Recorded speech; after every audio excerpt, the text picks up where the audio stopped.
Só rapidinho. Então, a gente vai falar do lar, né, que é o hogar no passado e hoje.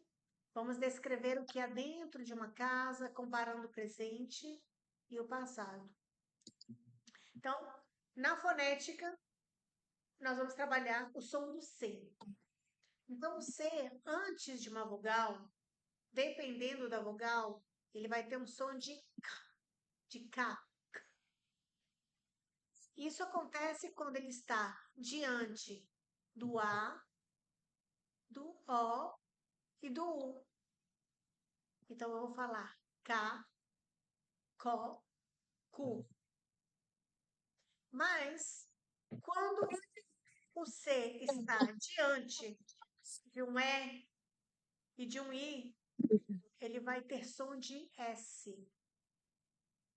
Aí eu vou ler Sé, Si. Sempre, professora? Sempre. Tá?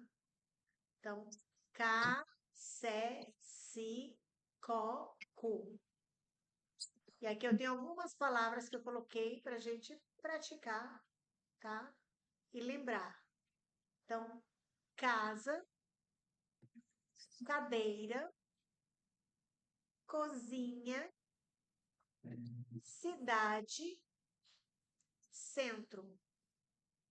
Tão fáceis, né?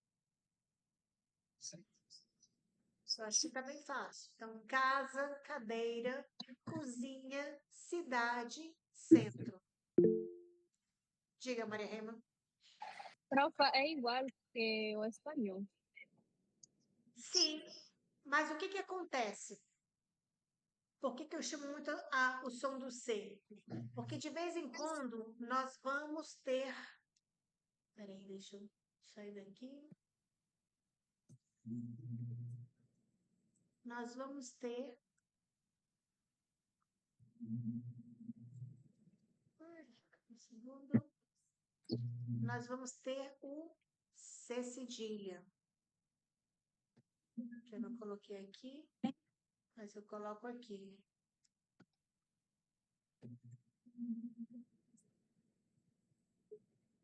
Então, no caso, por exemplo, vou colocar aqui.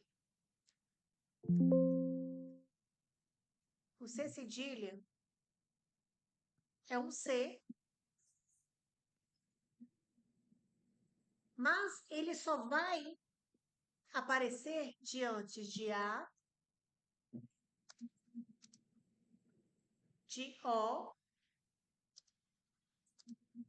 e de U. E quando ele aparecer diante de A, O e U, ele vai ter o som de S. Então, aqui a gente vai ler Sa, Sol, Su. Por exemplo. Ui, peraí, volta lá. Deixa eu pegar meu C cedilha.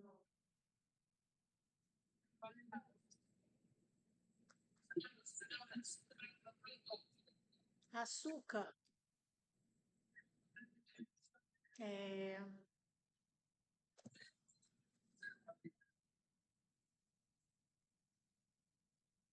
Atenção.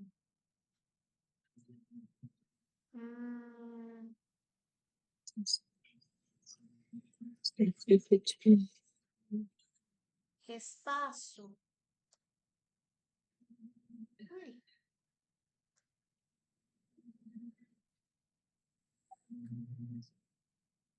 E aqui o que é importante que vocês saibam? Que o C cedilha nunca vai antes, ele nunca vai aparecer antes de E e de I. Porque o CE e o CI já tem esse acento, né? Já tem essa pronúncia. Então, não tem a necessidade de colocar o C cedilha. O C cedilha só vai diante de A, O e U. Quem ia perguntar?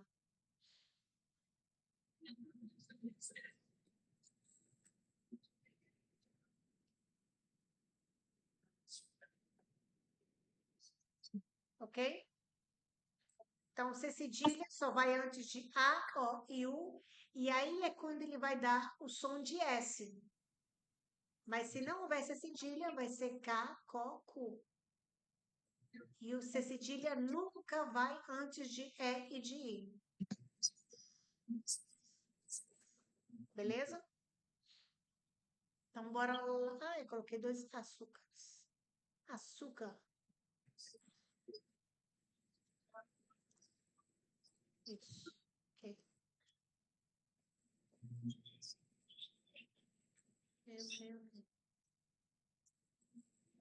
Beleza, beleza. Então, bora para o próximo passo. Como você imagina a casa no passado? Como eram as casas no passado? Deixa eu pegar aqui minha lista de pessoas que já entraram. Thaís, como é que você imagina as casas no passado? La de acá, sí. Pode ser. Uhum. Ah, bueno, depende, profe. Por ejemplo, yo le puedo decir la casa de los pueblitos, Aham. así que son como, no sé cómo se llama ese material, pero no son bloques. Creo que, no sé si, Adobe. ajá, a veces, bueno, de cemento, de madera, depende, ¿verdad? No sé. Adobe, peraí, deixa eu procurar. O que é um Adobe? Adobe, Adobe, Adobe, Adobe. Ih, aí sai Adobe na internet. Que outro nome se dá a um Adobe? Es como un barro, es como tipo barro de un color como anaranjado o algo así. Eu não sei se o Adobe. Es paja que vaya con barro.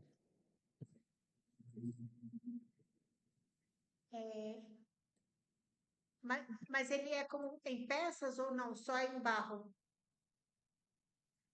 Tipo assim. Deixa eu mostrar aqui o que me apareceu com Adobe. Não sei se é assim.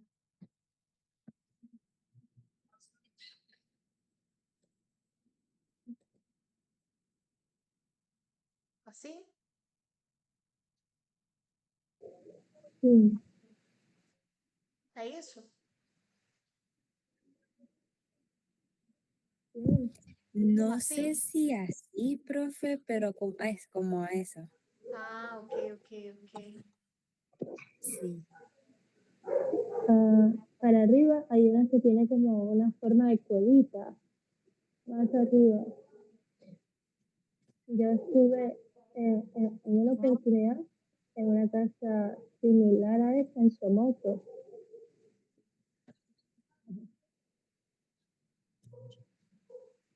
Peraí, cadê? Não sei. Tipo assim, esses assim Ajá, también. também. Sí, ay, disculpe. No, así no hay. Son, no son por bloques así, son más como que se rellenan. Ah, tem como para você colocar cimento. Como sí, son más grandecitos los bloques, pero creo No, que lo va a que depender. pasa es que los bloques los hacían de ese material y también como que empastaban con ese material. Assim? Sí.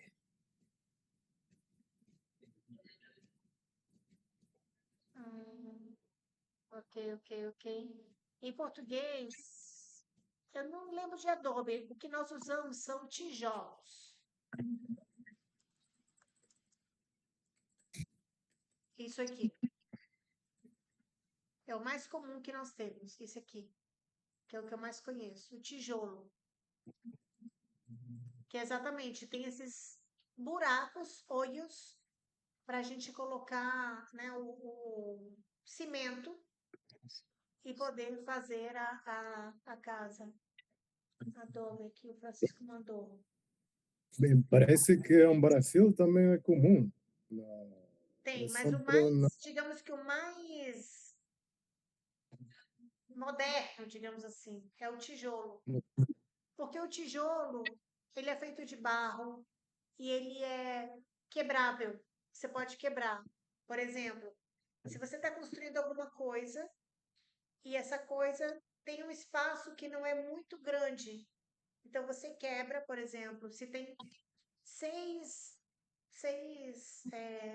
buracos, então você quebra esses dois e ficam 4. E aí você encaixa e cabe direitinho. Ou seja, é mais fácil de quebrar, de moldar. Então, o tijolo a gente usa muito nas construções no Brasil. E esse aqui, ó, deve ser esse aqui também. Esse Adobe, deve ser esse aqui.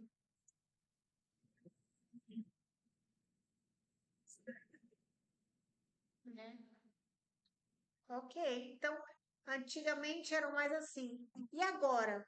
Como é que são as casas de agora? Cadê? Jefferson. Como são as construções de agora? Um,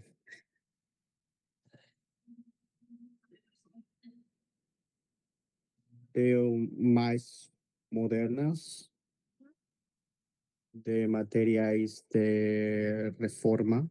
Uhum. Sí, eso. Ok, ok. Tá bem. Maria Rema, você tem ideia de como viviam as pessoas lá para os anos século XIX? Como é que era? Como é que as pessoas viviam? Você tem ideia? ¿Cuál año? Sei lá, 1600, 1700, 1600. Que, quando descobriram não, quando os espanhóis chegaram, em que ano chegaram aqui? 1500 e na Nicarágua, na América Central, na América. Foi em que ano? 1542, né? Foi em que ano? 22. 1400? Hã? 1522. 1522. Ok, lá para o ano 1600. Como é que você acha que eles viviam? Eu imagino os países latinos com muita gente europeia. Então, eu imagino cidades com uma imagem mais europeia. Uhum. Muito bem. Ok. Francisco, e o que aconteceu? Como é que viviam os indígenas para aquela época? Eu acho que tribos. Uhum. Você disse tribos em português? Sim, sim, sim. Como se chama a casa do índio? A caça do índio. Ah, Em espanhol, não sei, não. em espanhol. Como se chama? Choza. Não sei. Choça. Choza. Choça? Não sei. Eu acho que é choça mesmo. Pode ser choza. Uhum. Como se diz em português? Oca. Oca. Oca. Isso. Na oca. Ok. Então eles viviam em choças, em ocas,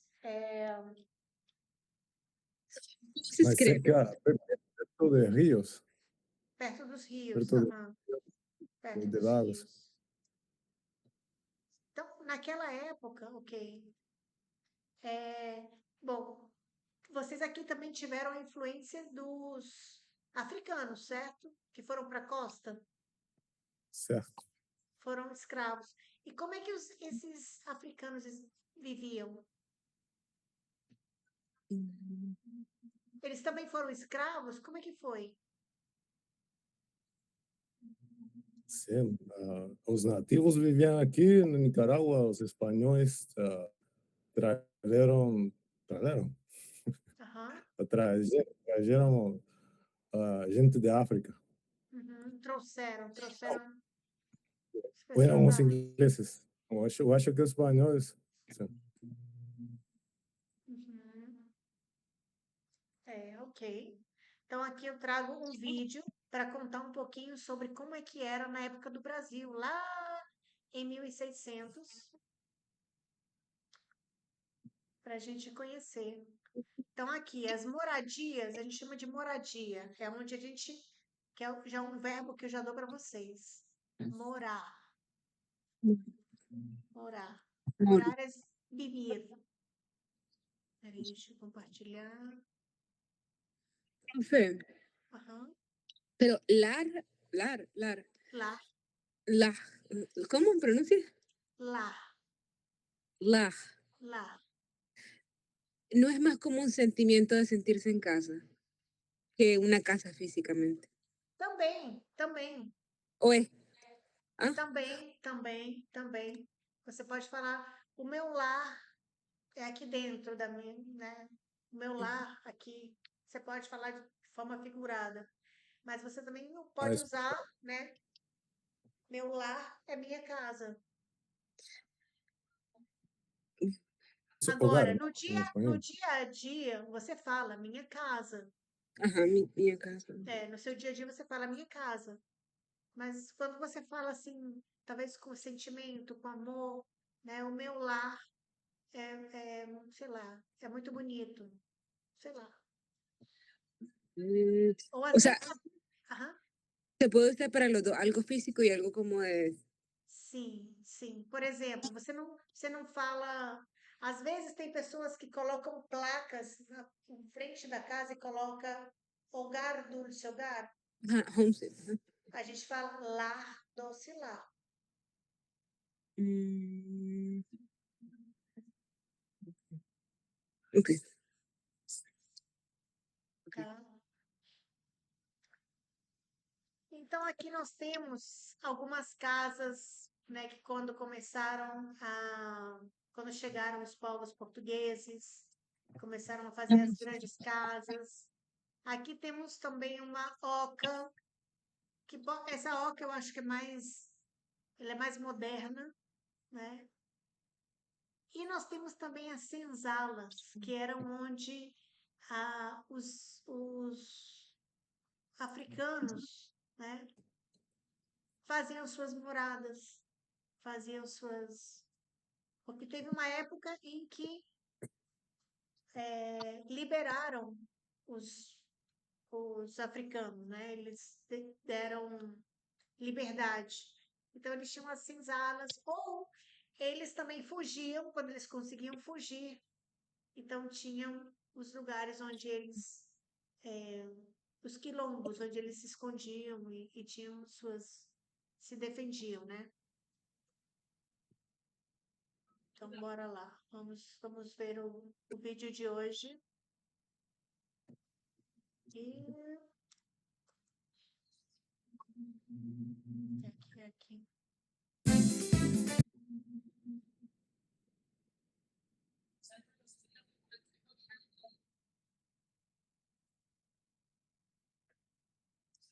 Imaginar como era acordar no Brasil do século.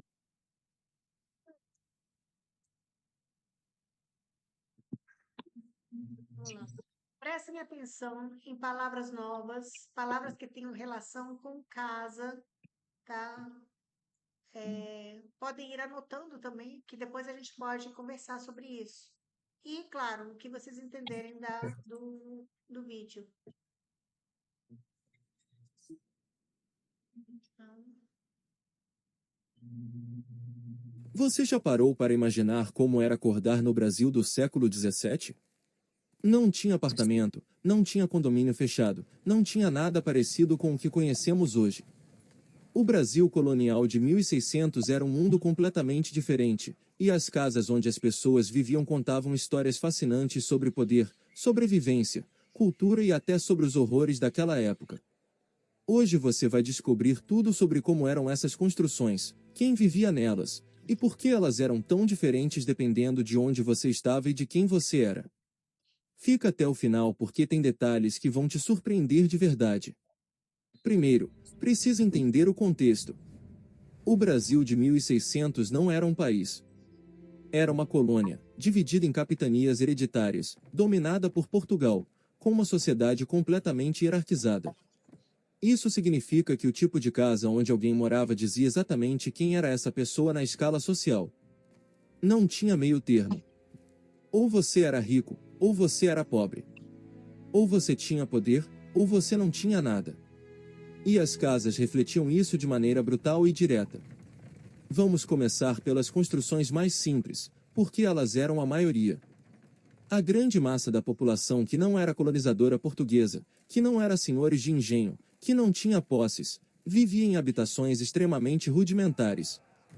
Os escravizados africanos, que nessa época já estavam sendo trazidos ao Brasil em números cada vez maiores, viviam nas senzalas. As senzalas eram construções coletivas, geralmente feitas de pau a pique, que é uma técnica de construção onde se faz uma estrutura com madeira e depois preenche com barro. O telhado era de palha ou de telha de barro quando o senhor do engenho tinha um pouco mais de recurso. Não havia janelas na maioria das vezes. Não havia privacidade. Não havia conforto. Era um espaço pensado não para abrigar pessoas com dignidade, mas para controlar, vigiar e manter pessoas num estado de subjugação total. Dentro das senzalas, dezenas de pessoas dormiam no chão, em esteiras ou simplesmente sobre a terra batida. Não existia mobília. O calor era sufocante, a umidade era constante, e a higiene era precária de uma forma que hoje seria inimaginável. Isso é importante registrar porque quando falamos de arquitetura colonial, muitas vezes romantizamos as construções bonitas e esquecemos que por trás de toda aquela riqueza havia um sistema de escravidão brutal que sustentava tudo. Os indígenas que ainda viviam em aldeias próximas às áreas colonizadas mantinham suas próprias formas de habitação, as ocas e as malocas. A maloca era uma construção coletiva, de madeira e palha, que podia abrigar famílias inteiras de um mesmo grupo. Era engenhosa do ponto de vista arquitetônico, adaptada ao clima tropical, com boa ventilação e uso inteligente dos materiais disponíveis na floresta. Os portugueses olhavam para isso com desdém, como se fosse algo primitivo, mas a verdade é que aquelas construções eram perfeitamente adequadas ao ambiente e às necessidades das comunidades que as habitavam há séculos. Agora vamos subir na escala social. Os colonos portugueses mais simples, os chamados moradores livres, que não eram nobres nem tinham grandes recursos, mas também não eram escravizados, viviam em casas um pouco melhores, mas ainda bastante modestas. Eram casas térreas, também de pau a pique ou de taipa de pilão, que é outra técnica onde o barro é compactado entre formas de madeira criando paredes mais resistentes. O telhado dessas casas era geralmente de telha capa e bica, que é o modelo de telha colonial que todo mundo conhece, aquela telha curva de barro. Tinha uma sala na frente, um quarto ou dois ao fundo, e uma cozinha separada dos demais cômodos porque o fogão a lenha era um risco constante de incêndio. Ao redor da casa, um pequeno quintal onde se cultivava algum alimento e se criava galinha ou porco.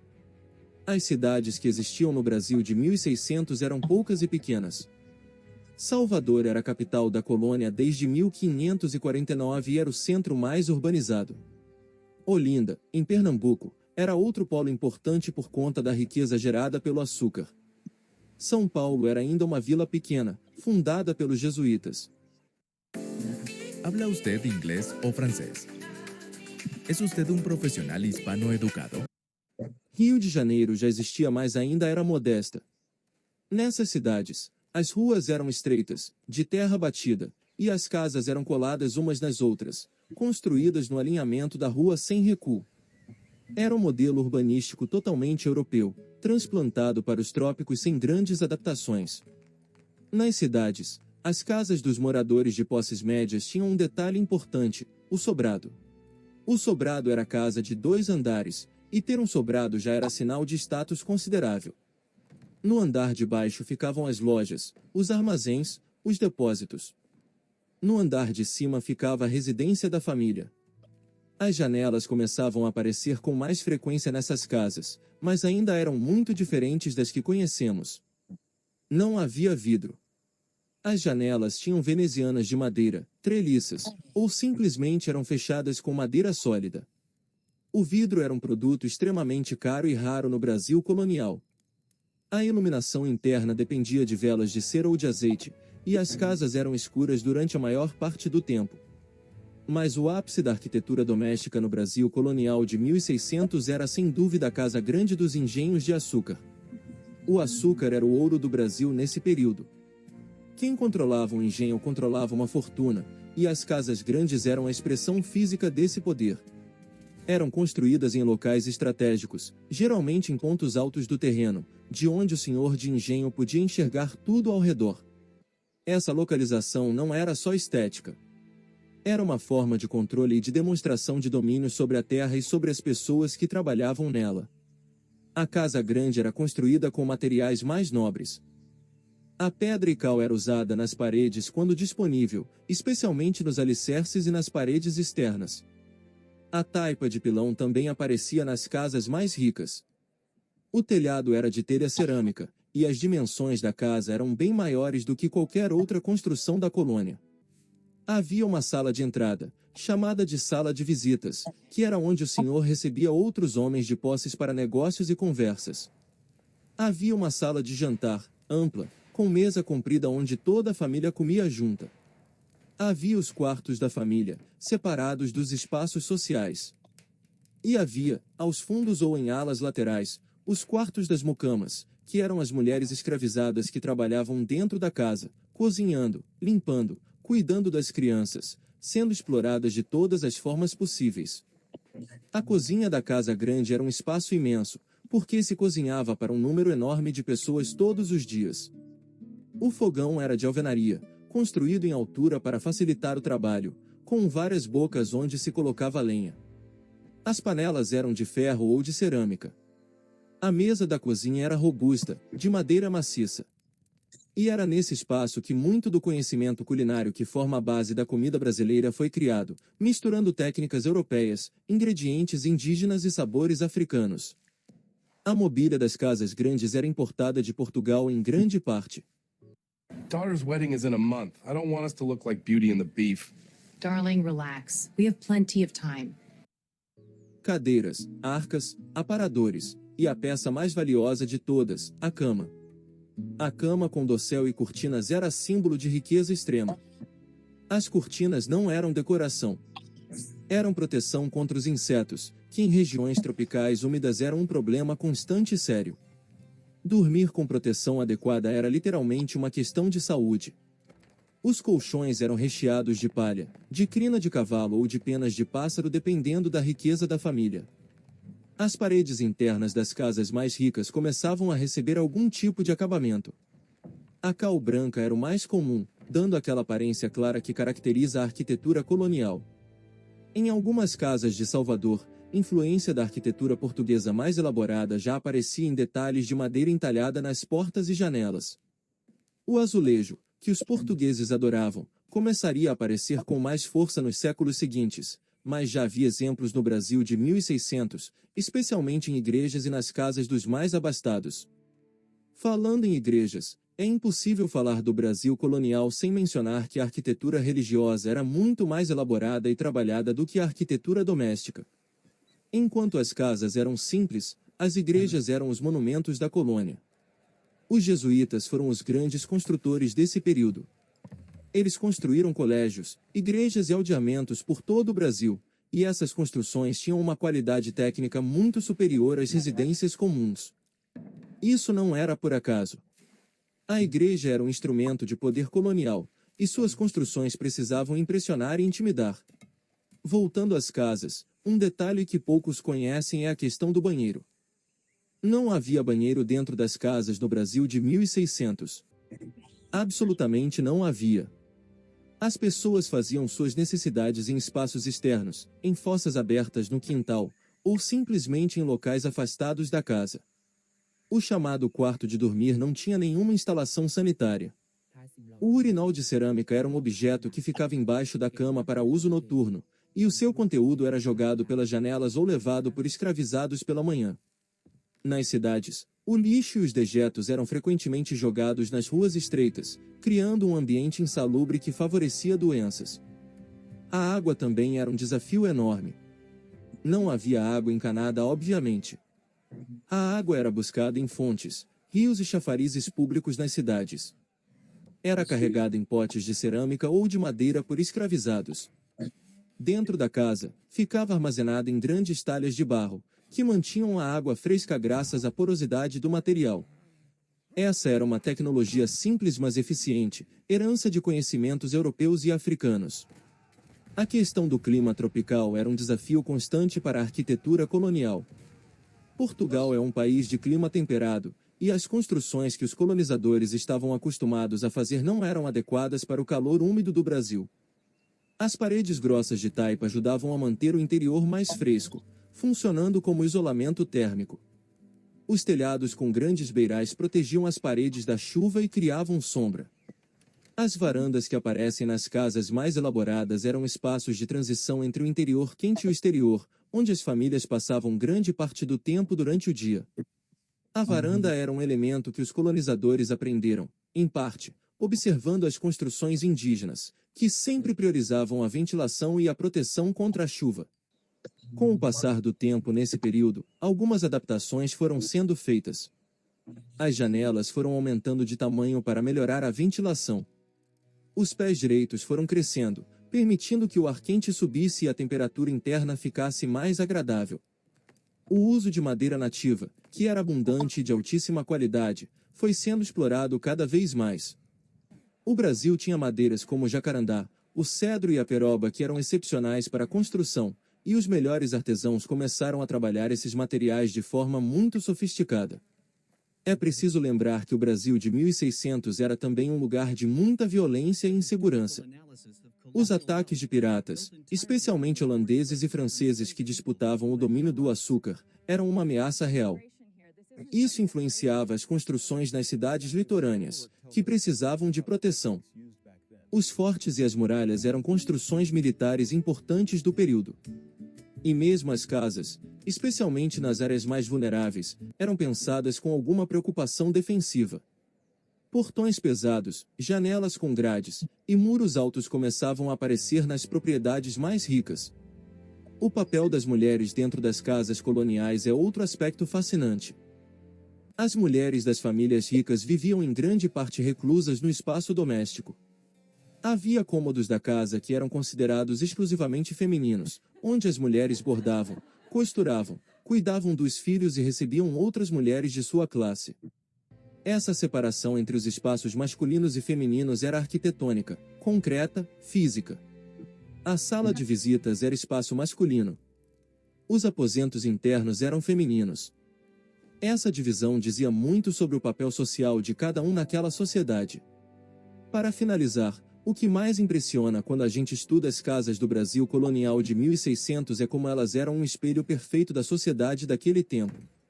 Uma sociedade brutalmente desigual, onde tudo dependia de onde você nasceu, de qual era sua cor de pele, de qual era seu status.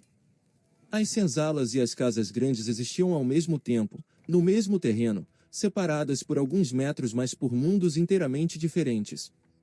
E toda a riqueza que tornou possível construir as casas grandes, as igrejas imponentes, os sobrados das cidades, veio do trabalho forçado de pessoas escravizadas que não tinham direito nem a uma parede que fosse sua. Estudar a arquitetura colonial é estudar a história do Brasil de uma forma muito concreta e muito honesta. É entender de onde viemos, o que foi construído com sacrifício alheio, e como esses séculos de história colonial ainda ecoam na forma como vivemos, nas cidades que habitamos, nas desigualdades que persistem. Se esse vídeo te fez pensar, te deixou uma curiosidade nova ou te ensinou. Vamos ver como é que foi esse entendimento. Deu para entender? Embora tivessem que ler também. Deu para pegar algumas palavras. Agora, minha curiosidade, Francisco e Jefferson, que também já foi ao Brasil. Vocês viram alguma casa colonial?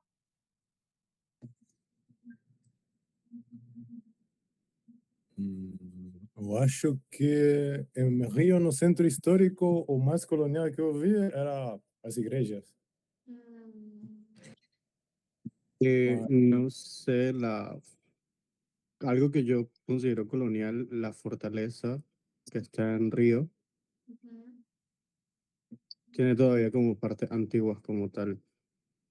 uhum, ok. A Patrícia foi ao... Cadê? Maria Rema, fala.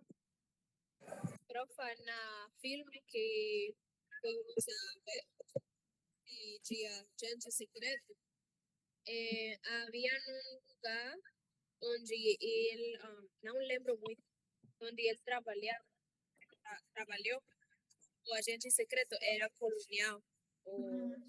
lugar. Você lembra?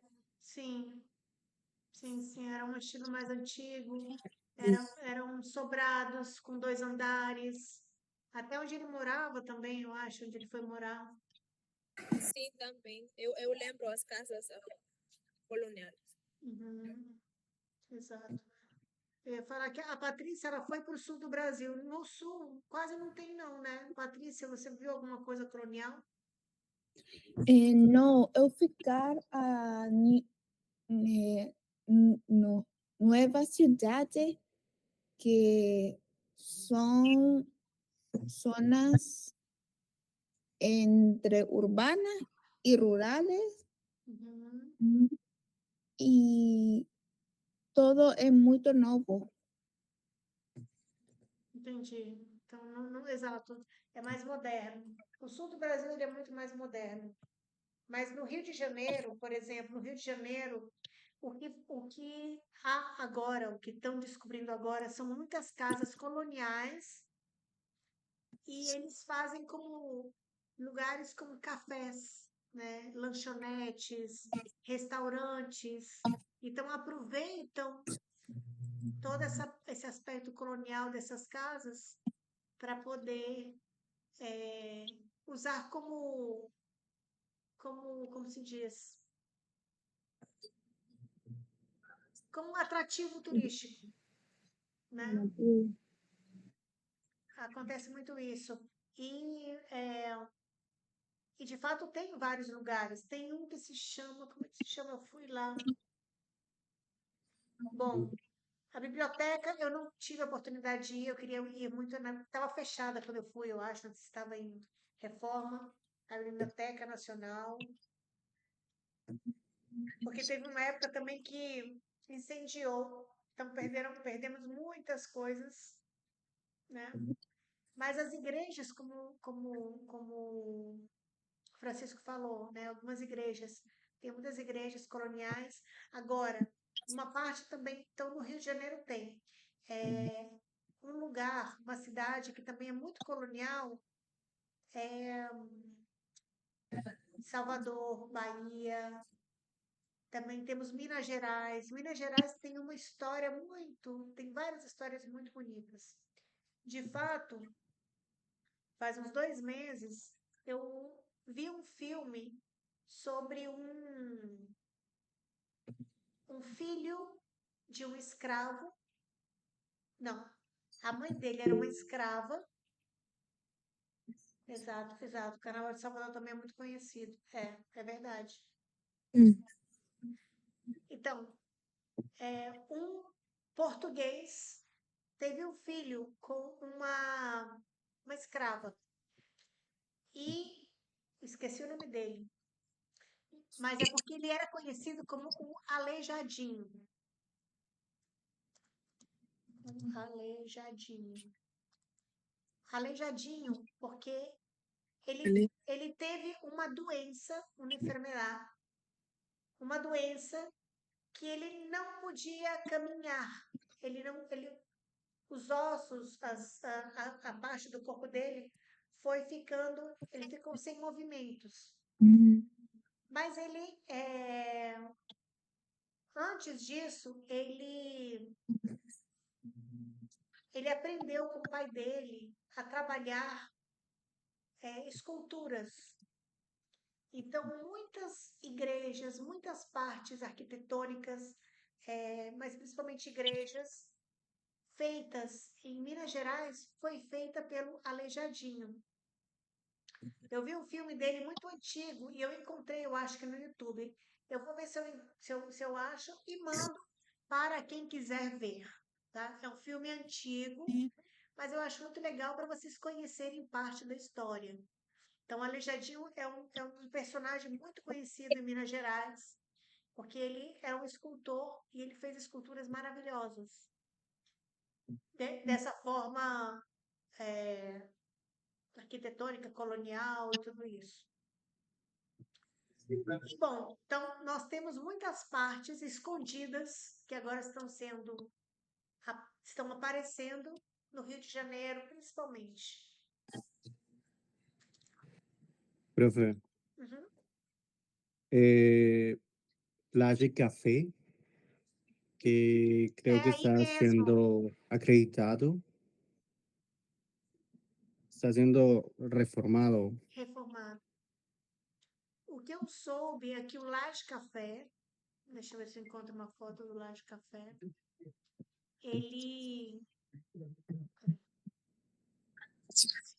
eles queriam transformar em uma biblioteca de artes nacional, uma coisa assim. Laje Café. O Laje Café é um centro turístico que tem, de fato, tem uma parte que é de artes, mas tem outra que fizeram como um restaurante Ah, en Río, ¿no? no Rio, exato. Então, olha aqui, deixa eu ver se dá para mostrar. Peraí, um segundinho.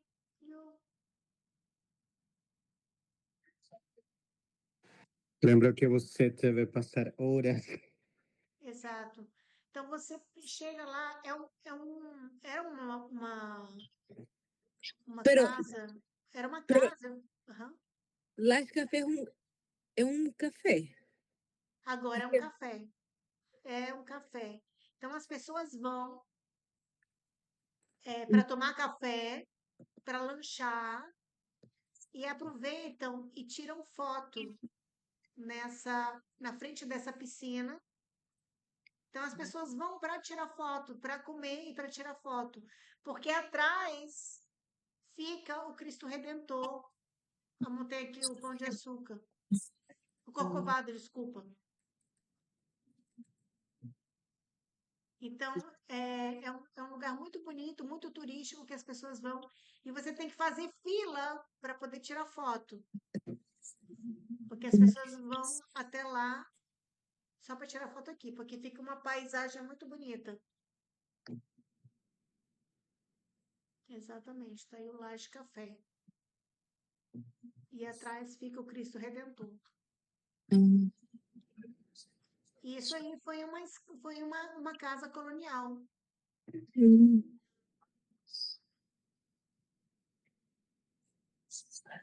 Uma casa que as pessoas vão. Então, ele está em reforma.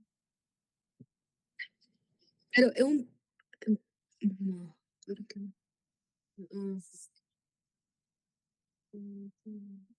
É.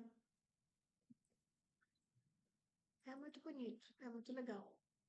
Então, assim como o Laje Café, tem outros lugares que estão sendo descobertos e que eles fazem exatamente isso. Abrem como restaurantes, fazem cafés.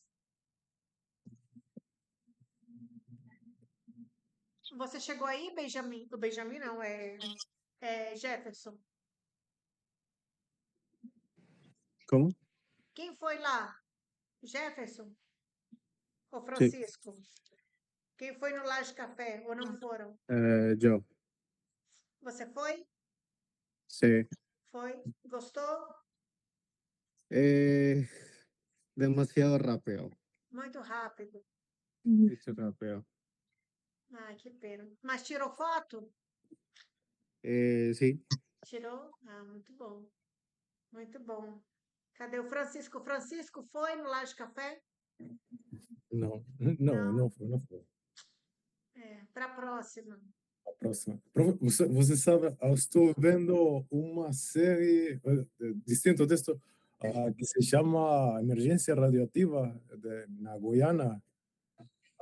Muitas casas, eu acho que são muito belas. Então, são como um tipo colonial, como isso que você Coloniais. está falando agora mesmo. Sabe? Emergência radioativa, muito bom, muito bom. É uma Mas é emergência, brasileira essa série? sim, de emergência de Guiana, em Pernambuco. Aham. Similar ao Chernobyl, mas com o equipamento médico contra câncer. Você não sabia dessa emergência? Não. Onde é que você vê? Netflix. Ah, é que eu tô sem Netflix ainda. Vocês estão... Porque eu tô esperando o meu televisor chegar para poder colocar Netflix no meu quarto. Mas quando Muito bom. chegar eu vou ver. Tem muita, mas que legal. Bom, ó, pra galera aí que tiver Netflix, pode ver. Então, emergência, como chama emergência? Radioativa. Radioativa. Está muito bom. Muito legal. Isso, muito bem. Então, deixa eu ver. Vamos lá. Perguntas do vídeo. Que partes, sobre que cômodos eles falaram? Eles falaram muita coisa, eu sei que falaram muita coisa, mas, por exemplo, dentro das casas grandes, de quem eram as casas grandes? De os portugueses. Dos portugueses, isso. Maria Rema, diga. Iba a decir lo mismo. Ok? Isso, dos portugueses, muito bem. Como é que eram essas casas? Fala, Maria Rema. Eram muito grandes para ser a diferença entre os ricos e os pobres. Isso. E tinham materiais melhores que os materiais das casas dos pobres. Isso. E que distância moravam os pobres dos poderosos, dos ricos, mais ou menos? Eram muito distantes ou moravam perto? Perto, moravam perto, né? Isso. Que mais? De onde trouxeram a mobília? Não sei se vocês viram essa palavra, mobília. O que é mobília? O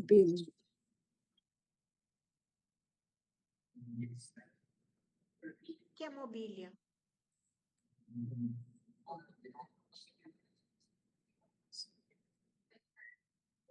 Mobília são os móveis. Muebles. Isso, os móveis, los muebles. De onde os portugueses traziam as mobílias? Onde eles conseguiam?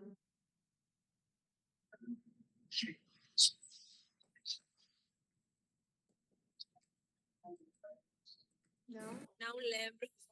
De Portugal. De Portugal. Então, eles traziam muitas coisas de Portugal. Quais eram os cômodos? Ou o que são os cômodos? Cômodos. O que são os cômodos dentro de uma casa?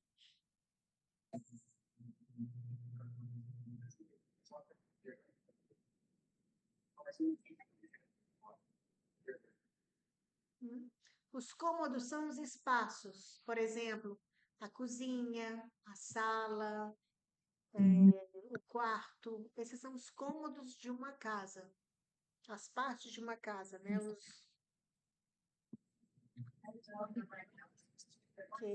Ok. Eles falaram também dos banheiros. Como é que eram os banheiros naquela época? Não existiam. Sem Não banheiro. existiam, né? Insalubre. Insalubre, exatamente. E como é que eles faziam? A gente devia mover-se às forças abertas ou os ricos, um objeto, os escravos traziam para fora. levavam para fora. Levavam para Eu imagino que isso era como em espanhol, bacinia. Sim. Em português ele chama de pinico. É. Pinico. Pinico. Mas eles faziam as necessidades e no dia seguinte os escravos iam lá, pegavam e levavam, exatamente. E para conseguirem água, como é que eles faziam para conseguir água?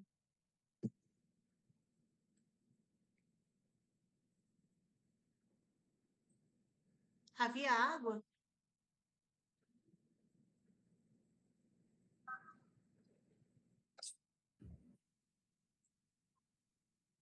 Os escravos iam para trazer das fontes e carregadas pelos escravos também. Exatamente, os escravos que sofriam para pegar água. Os escravos faziam tudo. Exatamente. Foi muito difícil, né, para os escravos. Foi um momento muito triste para eles, né? Muito pesado. E eles comentaram também, por exemplo, algumas coisas da casa, eles se inspiraram nas construções indígenas. Como o quê?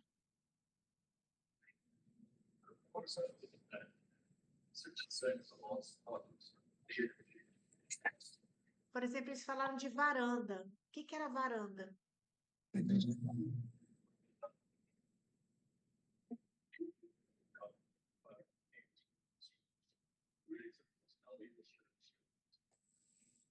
Porque na Nicarágua, o que significa varanda?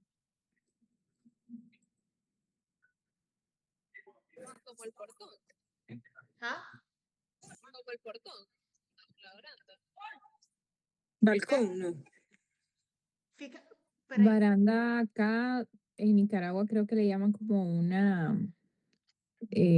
rejita pero de madera que separa parcialmente un espacio con otro. Ajá.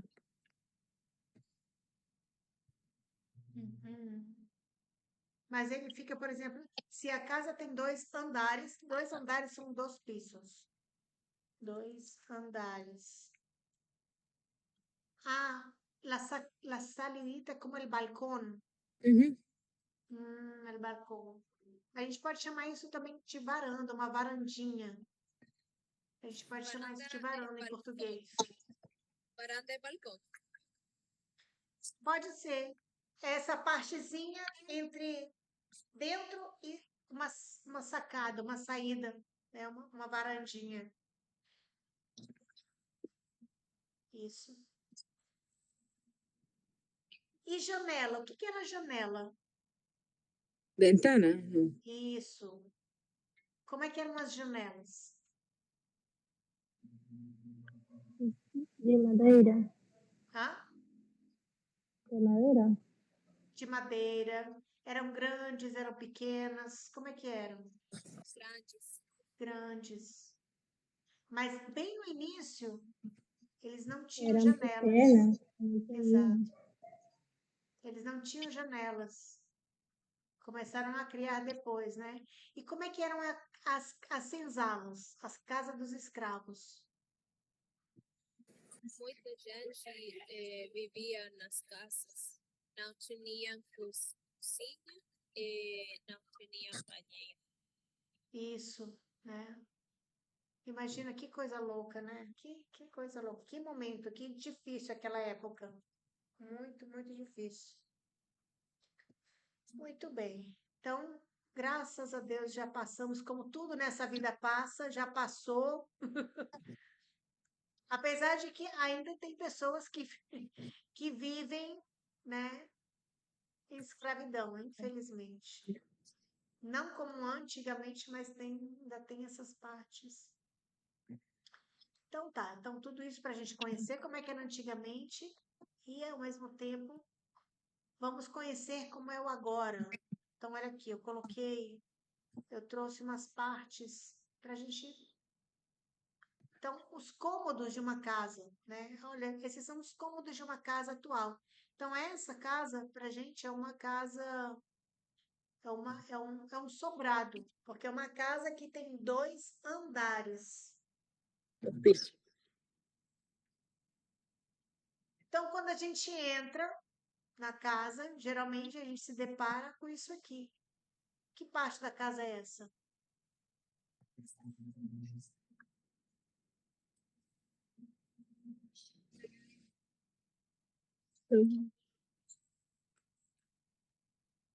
Que parte da casa é essa? Quando a gente entra? La Sala, salón, A sala. sala. A sala, exato. Eu vou colocando aqui no chat, tá? Para vocês também. Pero, ¿sala de estar o...? A sala ou a sala de estar.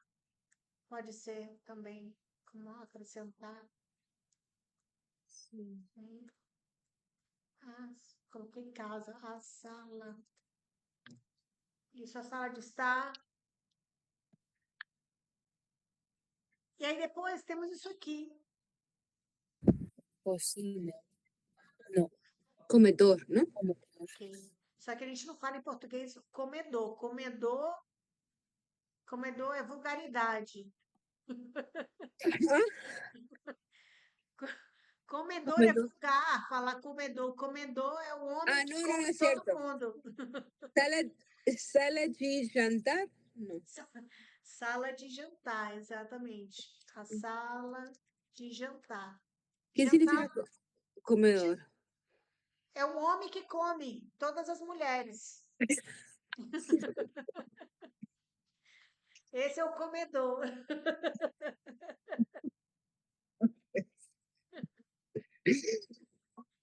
Então não chegue lá, onde está o comedor?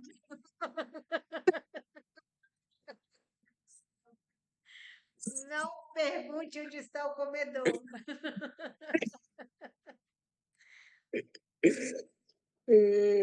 Então é a sala de jantar ou a mesa de jantar. Não sei por que a gente usa de jantar, porque a gente também almoça, né? Jantar é cenar.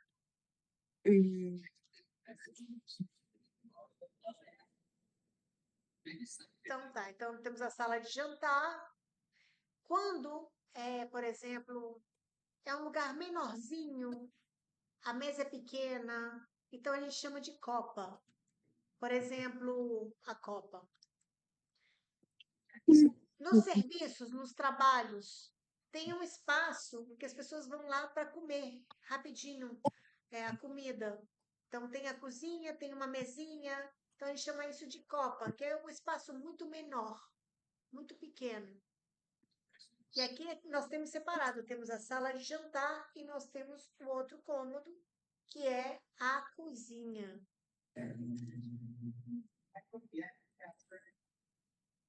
A cozinha. A cozinha. Agora, detalhe, em espanhol, nós falamos yo cocino en la cocina, mas esse cocino en la cocina é o aparelho, o aparato.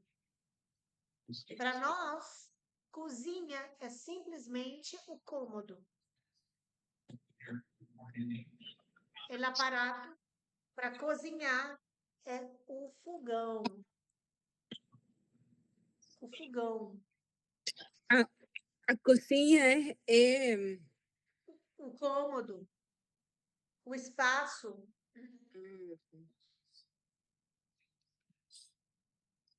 como el cuarto donde va la cocina, entonces, como un espacio. É o espaço, isso.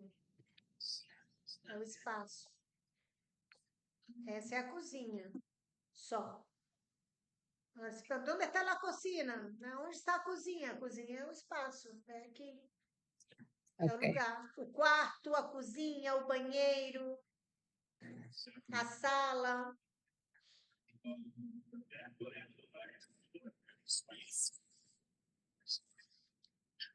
Então tá. Então chegamos. Sala, sala de jantar, cozinha. Depois Y vamos. fogão é a cozinha como tal, a estufa, Exato. Aqui, ó, tá o fogão. Bem aqui. Deixa eu aumentar. Aqui, ó, o fogão. Esse é o fogão. Quem levantou a mão? Maria, diga. Ah, disculpe, no. Ok. No. Ay, ¿cómo lo quito? Então, esse é o fogão. Este é o fogão. Ok. No, no, estoy ya. Aí eu vou para o segundo andar. Então, no segundo andar, eu tenho o quê?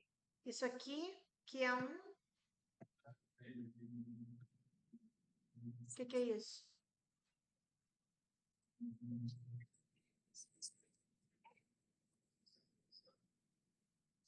El cuarto.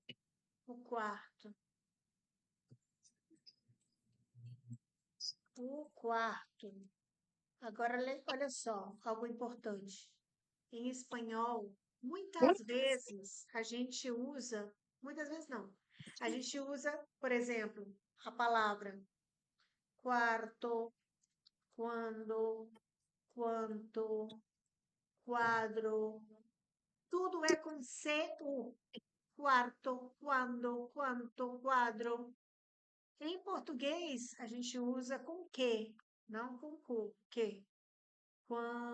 Quarto, quando, quanto, quadro. Então a gente troca. O que significa trocar? Cambiar, intercambiar. Isso, exato. Então a gente troca o C pelo Q. Em quase todas as palavras são assim. Quando começa C, o A em espanhol, em português é Q, o A. Então nós temos quarto, primeiro quarto. Esse quarto é de quê?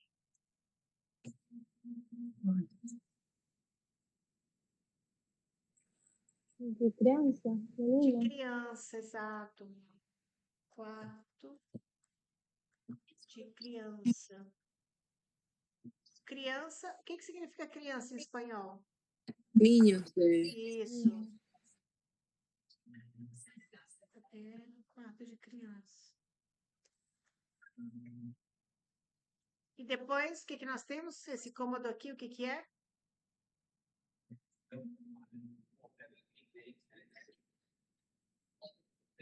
Ah, no, bañeiro es O banheiro. el espacio, ¿no? É o banheiro, isso. O No, banheiro. pero el inodoro como tal no se llama bañeiro. Não, isso é outra coisa. Bañeiro é um espaço. É o espaço. Espaço. Espaço. Espaço. Espaço. Um espaço. É o cômodo. Isso. Então, primeiro estamos vendo os cômodos, os espaços. E o outro é um quarto de...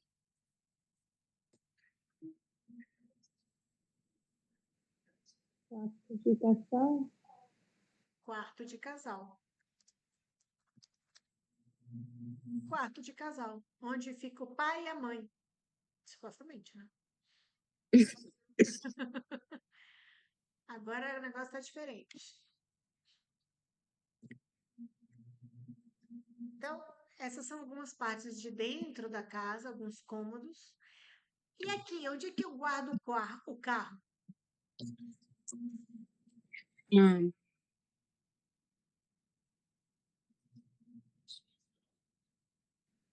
Garagem. Na garagem. Na garagem. Na garagem eu guardo o carro. Como se chama isso daqui? Que nós já vimos bem no início das aulas.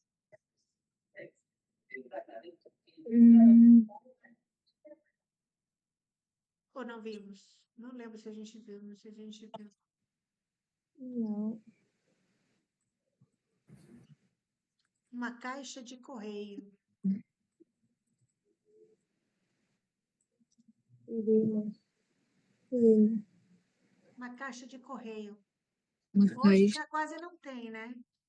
Hoje já quase não existe. E na frente da casa, o que nós temos?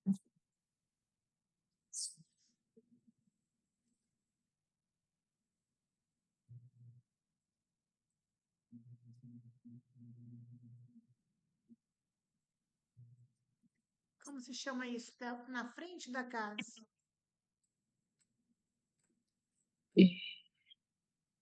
Onde tem plantas, onde tem flores. Japão. Errado.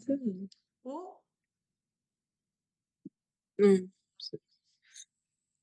o jardim. Jardim. O jardim. E bem ao lado, e dentro do jardim, nós temos isso aqui. Como se chama isso?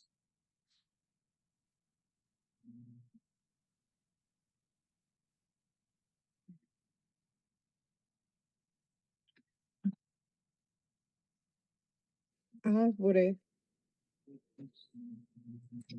A árvore é feminina, né? Uma. Tá bom, Rubem, beleza.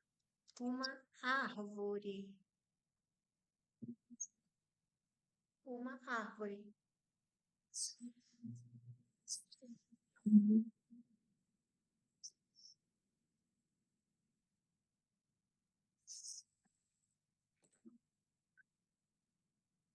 Então, beleza.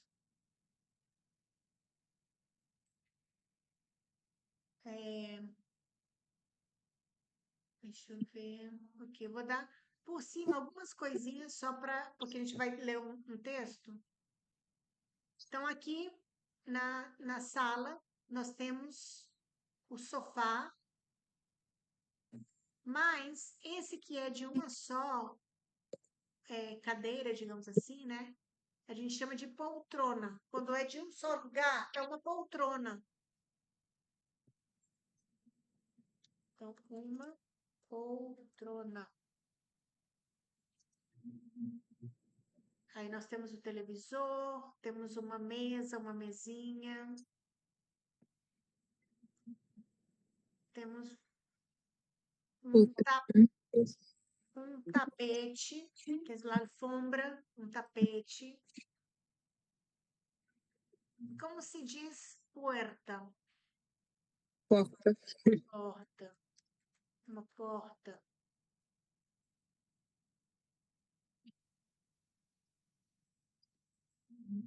Ok. Na sala de jantar, o que que a gente vê? O que que vocês veem? O que que tem na sala de jantar? Sofá. Na sala de jantar? Pia. Como se diz cia?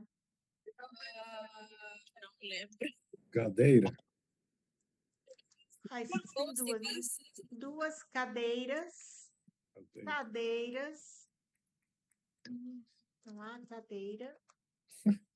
Esse é um falso amigo espanhol. Exatamente. Una para o carnaval, a gente espanhol dizia que sem como com cadeira, a gente tem cadeiras.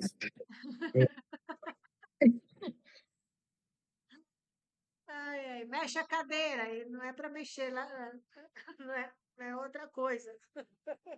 A coisa que está atrás é livreiro. Ai, pode ser uma estante. Estante. Uma estante, exato. Uma estante. Porque aí você guarda várias coisas. Isso. Aí tem aqui a janela, né? A famosa a janela. A janela. Em cima temos uma lâmpada. Deixa eu pegar um assento aqui.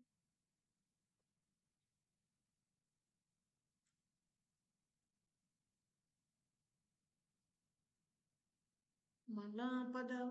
Ui, saiu separado. Ok. Na cozinha. Então, nós temos. Como é que, o que a gente tem na cozinha? O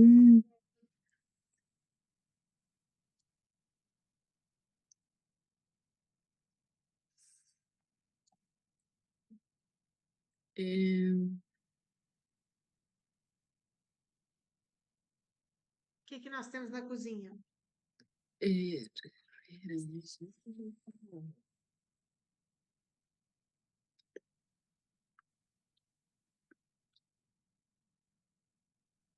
Como se chama o aparelho para a gente cozinhar?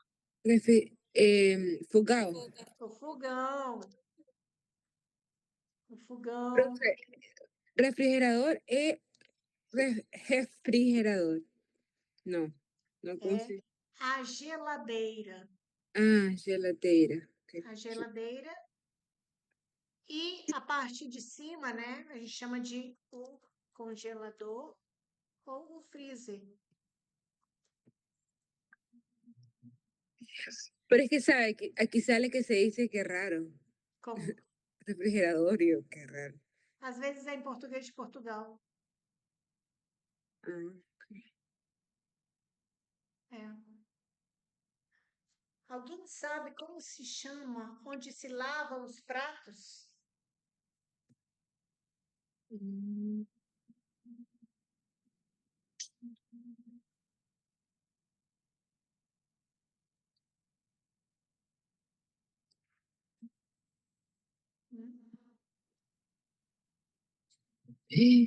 Ni en español ni en inglés. Peraí, deixa eu ver aqui. Chama-se a pia de lavar louças.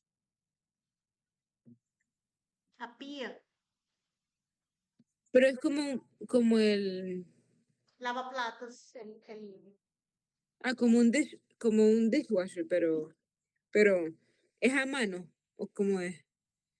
É, a mão. Você pega a esponja, o sabão e lava a louça. A louça são os trastes. No, yo sé, pero es que se puede a mano, o sea, o en el aparato. Sim, é o aparelho de lavar louça. Não lava louça. Pero esto es a mano, ¿no? É, esse é a mão. Diga, Thaís. Profa, la diferencia de freezer, congelador y a geladeira, ¿cuál era? Ok, a geladeira, você coloca as coisas para gelar. Então, você pode colocar iogurte, manteiga, ovos, você coloca na geladeira. O congelador é a parte que agora coloca ou em cima ou embaixo. É onde congela. Então, as carnes, geralmente, você coloca no congelador. Quando você quer que dure muito tempo. Ya. Né? E o freezer também. Apesar de que o freezer também, às vezes, eles vendem só o freezer, né? Grande, para pessoas que gostam de guardar muitas carnes. Me imagino que lleva dentro de la refri, como tal, las partes de la refri, ¿no? Exato. O Ah, congelador, Isso. ok. Obrigada, profa. De nada. Por exemplo, essa geladeira, a gente chama de geladeira todo o aparelho. Então, a geladeira tem o congelador. E o congelador, eu imagino que seja embaixo. Sí, es que creo que hay un congelador que es diferente a la refri, que ocupan más tal vez los negocios de comida, donde guardan carne, pollo, diferentes cosas, no sé. Eu acho que esse é um freezer. Eso es un Só não freezer. congelas. Ah, ok. Mas esse aqui tem dois compartimentos. Então, a geladeira, onde você coloca água para gelar, suco, Coca-Cola, queijo. Então, você sempre tem aí a mão gelado. Mas o congelador é o que congela, deixa duro. Ok. Obrigada. De nada. Então, tá. Então, temos aí fogão, geladeira, a pia de lavar louça, tem outras coisas que eu não sei o que tem aí, mas tem, bom, aí tem os armários, né, para guardar algumas coisinhas. Eu não aparece aí, mas eu gosto de colocar o liquidificador. Hombre.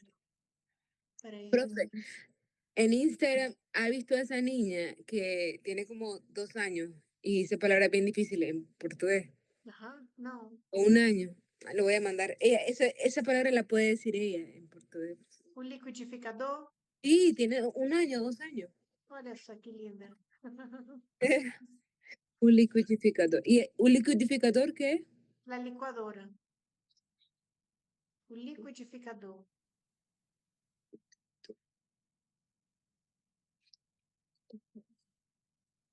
A torradeira, que é a tostadora, torradeira. Torradeira.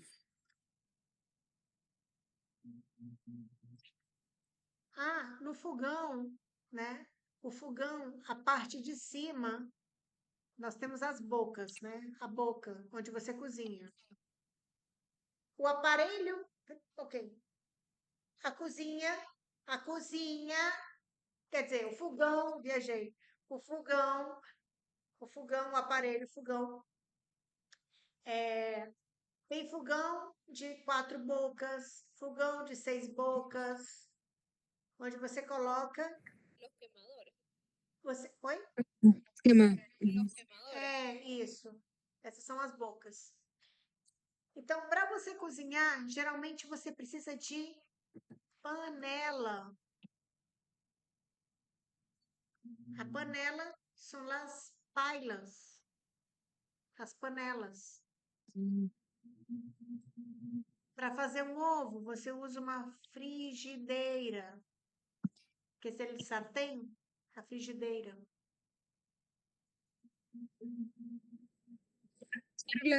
Las panelas no es el sartén. Confundir. São as pailas. Pailas. Que es lo mismo que el sartén. O sartém é uma panela. Pero usted dijo que era. Explica, ¿cómo? Frigideira. É porque tem um nome específico para ela. ¿Para los huevos o para qué? Isso, para os ovos. Exato. Sí. Mas a gente cozinha numa panela, né? E aí, a parte de baixo do fogão, aqui, isso a gente chama de forno. O forno. Isso aqui é muito interessante, porque, por exemplo, quando em espanhol nós dizemos voy a comer uma carne assada, se em português você traduz eu vou comer uma carne assada, a gente assa a carne no forno.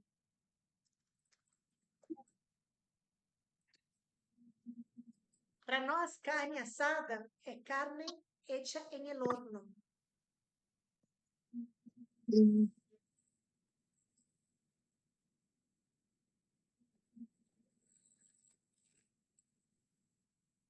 Tá? Então, quando a gente fala carne assada, a gente imagina que foi feita dentro do forno. Depois a gente vai ver isso com mais calma, mais na frente, falando da comida e tudo mais.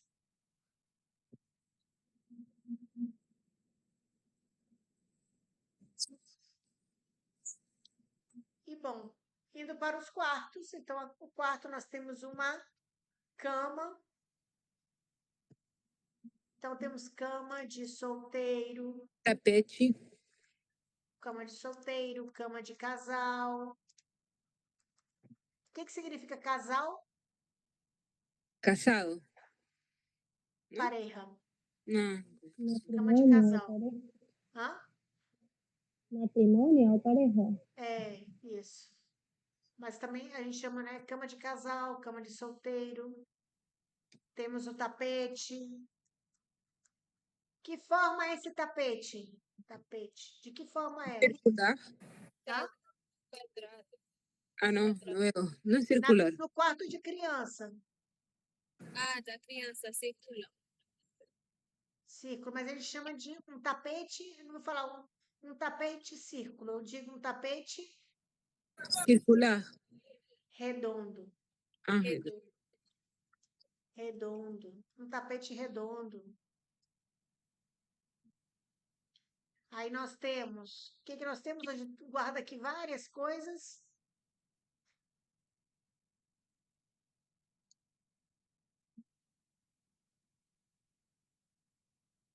Como se chama isso aqui? Eu já falei.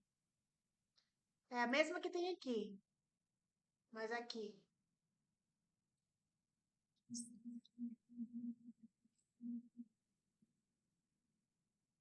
Não lembram? Uma estante.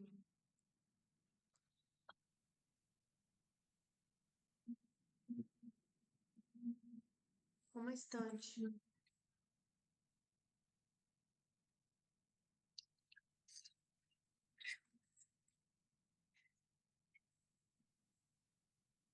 Pulando daqui, vamos para cá, porque tem uma coisa bem interessante. Então, temos a... Aham. ¿Qué es un estante? Um estante. Ah, como un librero. É, uma estante. Não guarda só livros, guarda qualquer outra coisa. Brinquedos. O que são brinquedos? As crianças brincam com brinquedos. Juguetes. Ah? Juguetes. Foguetes, exato. Então, ok. Ah, e como se chama isso aqui, ó? Eu já falei em algum momento, hoje eu acho. Isso que tá aqui em cima da cama, para você colocar a cabeça. Travesseiro. Travesseiro.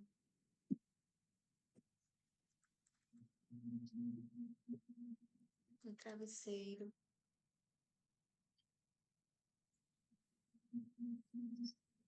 Beleza. Travesseiro, profa, travesseiro significa almohada. Isso. Exatamente. E outro falso amigo. Travesseiro é almofada. Mas aqui na sala, no sofá, nós temos... Como se chama isso? Aqui já não é travesseiro. Ah, cojín, pero... Isso nós chamamos de almofada.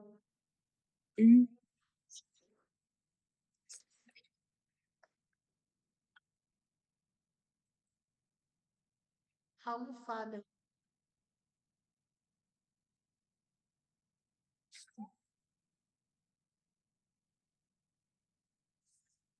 Ok. Antes de ir para o banheiro, vamos aqui no quarto do casal. Então, nós temos uma janela. Isso aqui de verde, como se chama?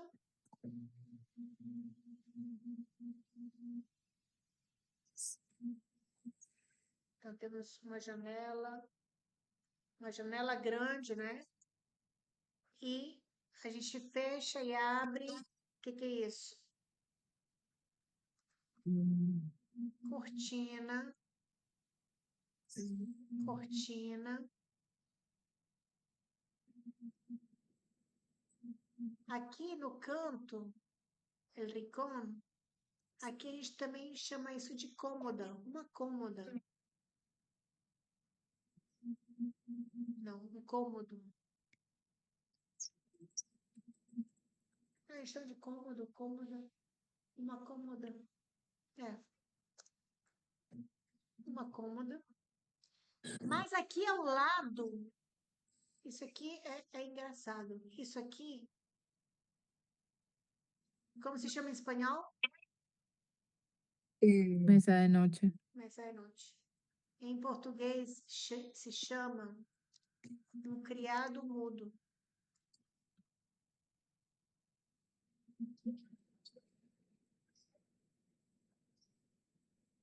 Um criado mudo.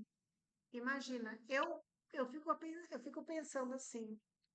Eu acho que antigamente, quando na época colonial,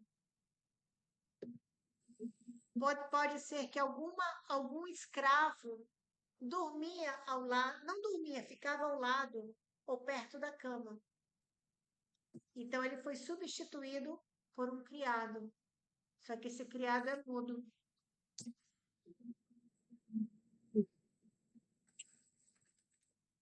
Triste, né?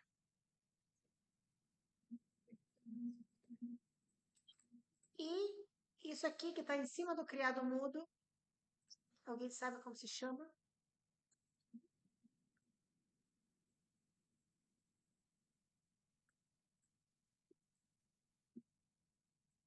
Chama-se um abajur.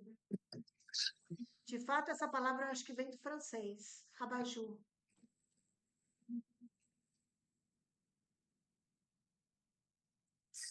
Um abajur. E bom, para terminar, vamos para o banheiro. Então, no banheiro, nós temos isso aqui para lavar as mãos. Chama-se a pia. Também é uma pia. Em cima da pia, nós temos um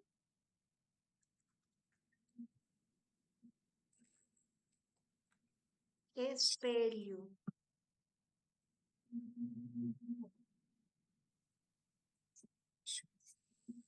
E ao lado da pia, o que nós temos?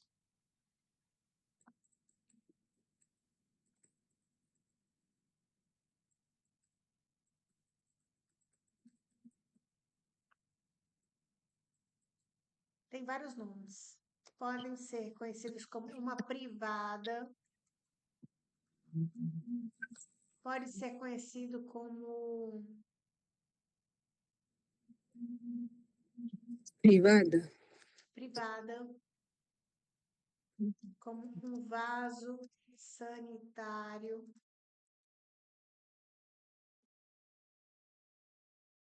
Por isso é que, por exemplo, é um outro falso cognato, né? Porque você fala em espanhol, dá-me um vaso de água. Então, nós, brasileiros, associamos o vaso do banheiro, porque para nós, não bebemos água em um vaso, o vaso é o do banheiro. Nós bebemos água, isso aqui se chama copo, não é um vaso, é um copo. O vaso é o que está no banheiro. Existe também vaso de plantas, aqui tem vários vasos de plantas também, vaso de planta e o vaso do banheiro. Então, não peçam um vaso de água, que vão mandar vocês para o banheiro. Tá? E aqui, onde a gente toma, esse é um verbo, né? Tomar banho. A gente toma banho, nesse caso aqui, é no chuveiro. Chuveiro. Nós tomamos banho no chuveiro.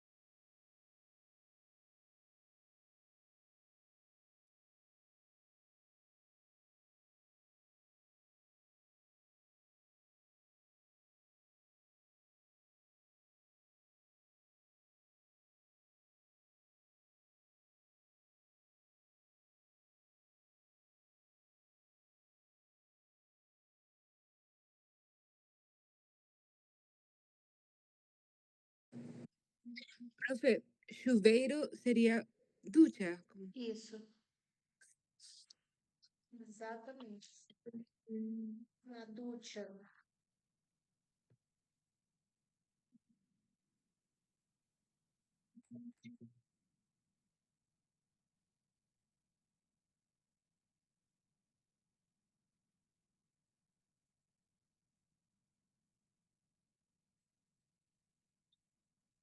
A Johanna entrou, saiu. Ok.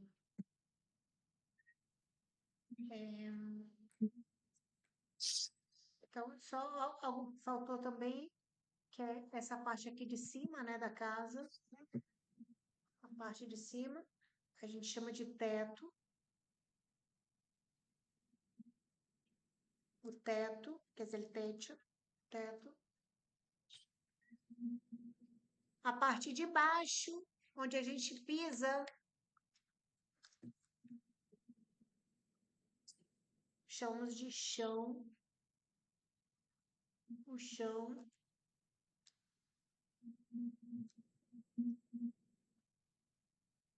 E o chão é o piso, o chão. Então, o teto, o chão e as paredes.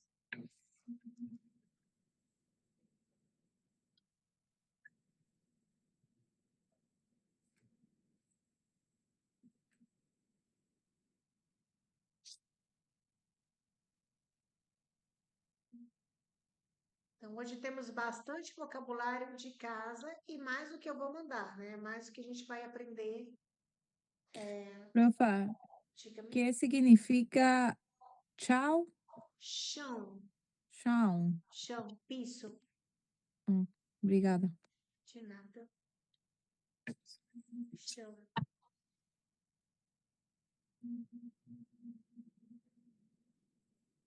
Tem alguma outra parte aqui que vocês... que não está aqui e que vocês...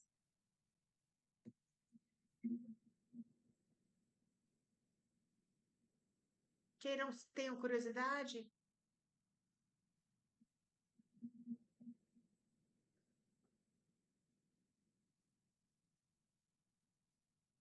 ¿Cómo se dice jardín, profa? Jardim. Jardim. Jardim. Jardim. Jardim. Ok. Ok, o sótano é abaixo, né?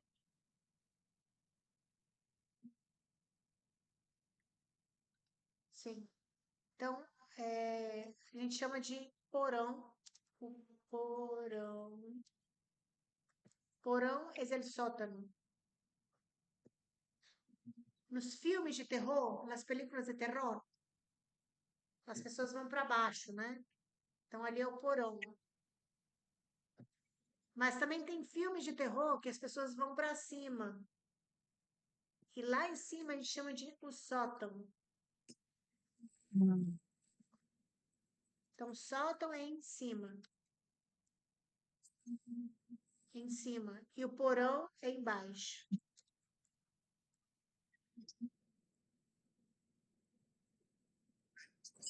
O porão embaixo. Isso. ¿Cómo se dice pasadizos? Pasillos, los que están como al lado de las casas. Corredores. Os corredores, né? Ou corredor. Corredor. Profe, entonces, o porão, como é embaixo? Não entendo. Aqui estão a parte da casa. Tem 2 andares. Tem casas que tem 3 andares. Abaixo. Las películas de terror, generalmente las personas bajan para ver no sé qué.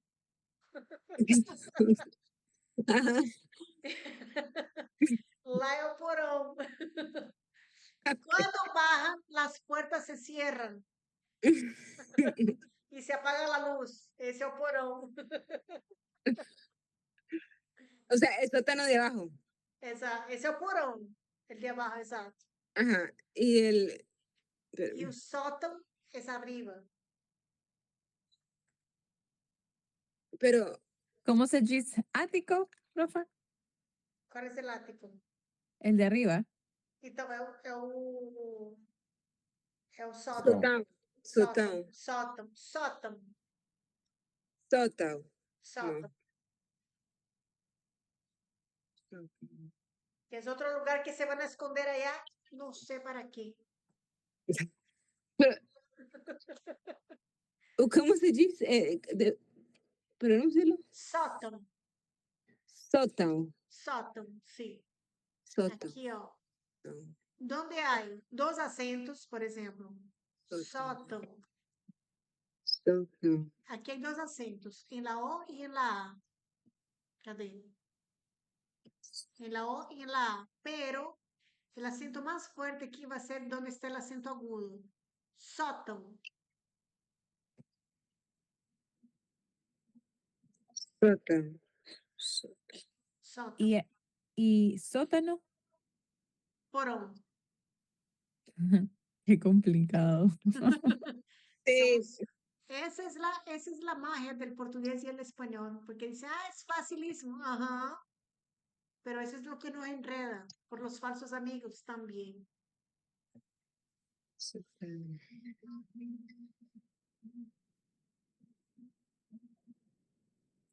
Pero las casas no tienen, yo no he visto ninguna casa, hay casas que tienen dos, arriba y abajo. Exato. Exatamente. En Brasil. Não. No Brasil, acho que nem tanto. Não sei. Mas eu acho que existe muito. Normalmente, Aham, normalmente creo que son las casas en Estados Unidos. também acho.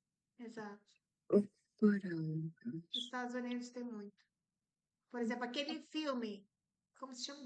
Daquela boneca, aquela boneca, como se chama? Annabelle? Uhum. Annabelle tá no sótão ou tá no porão? Faraón, ¿no? No porão? Eu acho que ela tá no sótão. Sótão.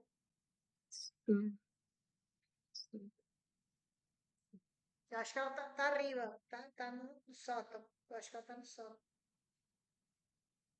Tem que ver outra vez o filme pra gente ver se ela tá no porão ou se ela tá no sótão. Pero, o sea, no sé cómo explicar.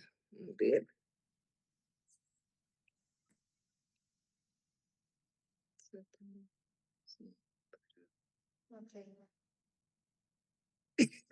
O sea, técnicamente son lo mismo, pero lugares diferentes, encima y abajo.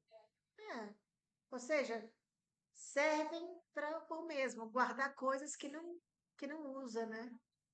Servem para isso.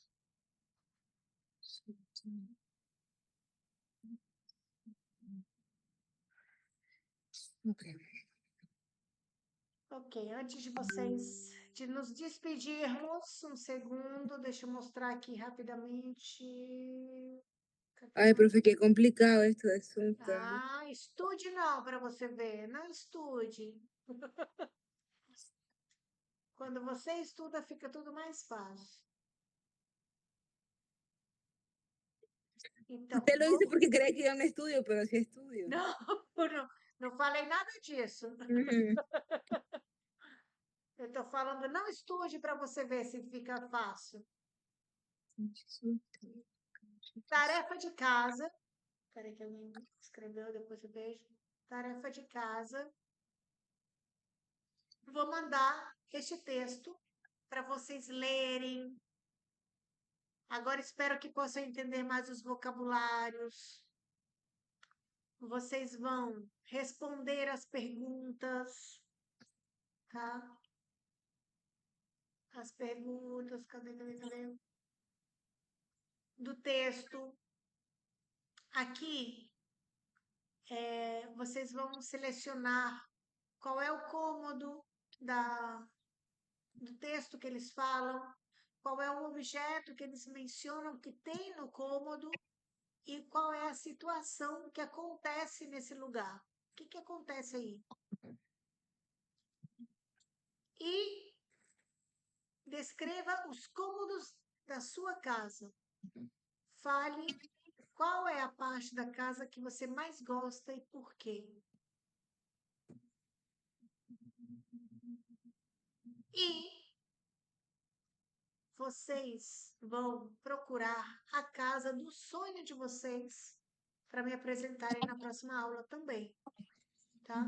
Na próxima aula bora ver se dá tempo. Se não der tempo na próxima, a gente faz na outra, porque tem várias pessoas que têm que apresentar a entrevista animal, tá ok? Profe, demasiadas tareas. Hello! Pero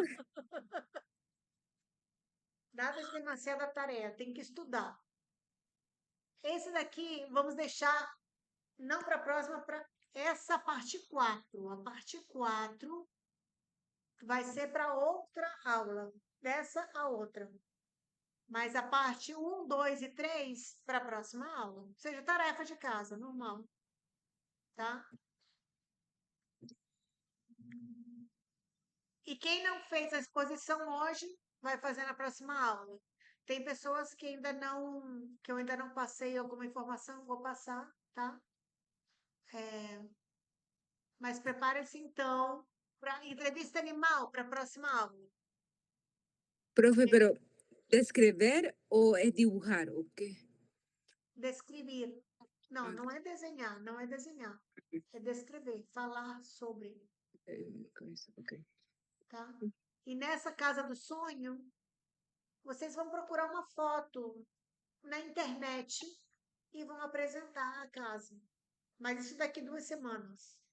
Tem tempo. Ok? Ujú. Profe, esa sería una presentación por aparte, entonces. Exato, exato.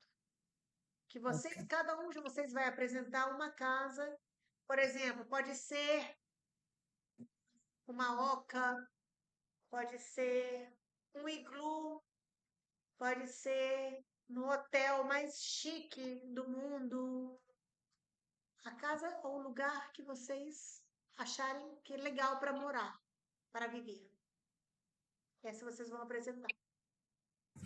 Ok, entonces sería desde el próximo jueves al próximo vez. Exato, exato.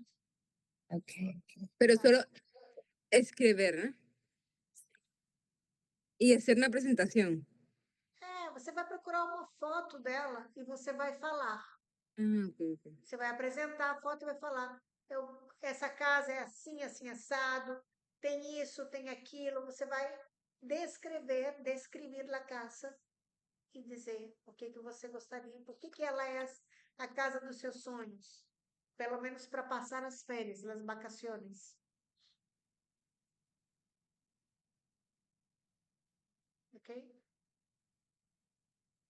Escribir. Ok? Ui, tá todo mundo indo embora já, silencioso. Já vamos. Pues entonces, escribir y una foto, ¿no? Descrever, decir, hablar, mostrar la foto, es así, asado, hay tal cosa, descrever.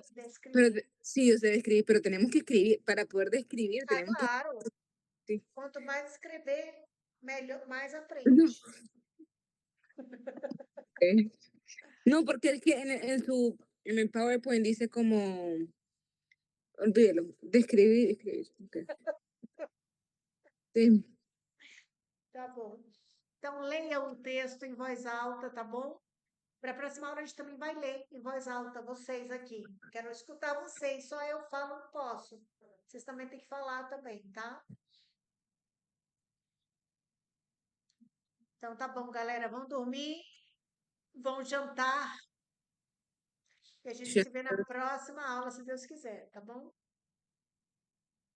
Boa noite, profe. Boa noite, fiquem com Deus. Boa noite. Boa noite, profe. Tchau, tchau. Boa noite. Tchau. Profe. Oi. Quiero decir algo, estaba perdida hoy. Como tengo,